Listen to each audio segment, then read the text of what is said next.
commence à disparaître. Maintenant, nous aspirons et désirons davantage les choses spirituelles, de telle manière qu'elles deviennent notre seul véritable délice. Le processus de renouvellement. Premièrement, la personne doit avoir le désir de changer. Pour beaucoup, l'envie de changement devient un grand besoin. Ce sont ceux-là qui se donnent dès le début de tout leur cœur et Dieu fait une œuvre si vite que ceux qui le connaissent restent perplexes et se demandent. Qu'est-ce qui vous est arrivé? Qu'est-ce qui t'est arrivé? Ces questions se posent en raison du changement bouleversant et palpable que Dieu a opéré chez la personne qui s'est laissée traiter. L'agent de renouvellement est le Saint-Esprit.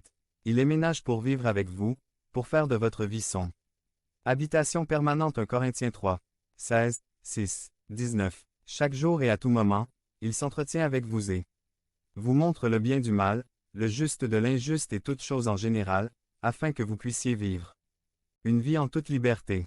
La vie en liberté est la vie de l'esprit résidant dans le croyant.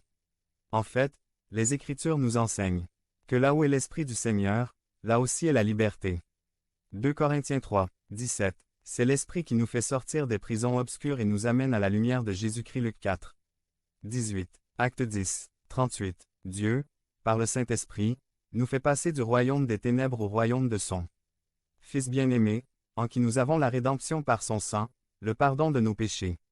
Colossiens 1, 12 à 13. C'est l'Esprit qui fait mourir les œuvres du corps et nous fait vivre par son Esprit. Romains 8, 13. Restez dans la liberté du Christ. Devenez membre de la chaîne et AIDEZNOUS à propager la parole de Dieu à travers le monde. Point. Samedi 16 mars 2024. Si vous croyez en la puissance de Dieu. Commentez 11. 11. Une fois libérés, nous devons rester libérés. Ceci est réalisé en vivant selon l'Esprit, et en ne satisfaisant pas les désirs de la chair, parce que les désirs de la chair sont contre l'Esprit et s'opposent les uns aux autres, de sorte que vous ne faites pas ce que vous devriez faire. Galates 5, 16 à 17. Autrement dit, l'Esprit désire les choses spirituelles, la chair désire la chair, et à la fin il sort victorieux de celui que vous avez le plus nourri et fortifié. La différence entre une personne charnelle et une personne spirituelle est que la personne charnelle pense aux choses de la chair, tandis que la personne spirituelle pense aux choses de l'Esprit.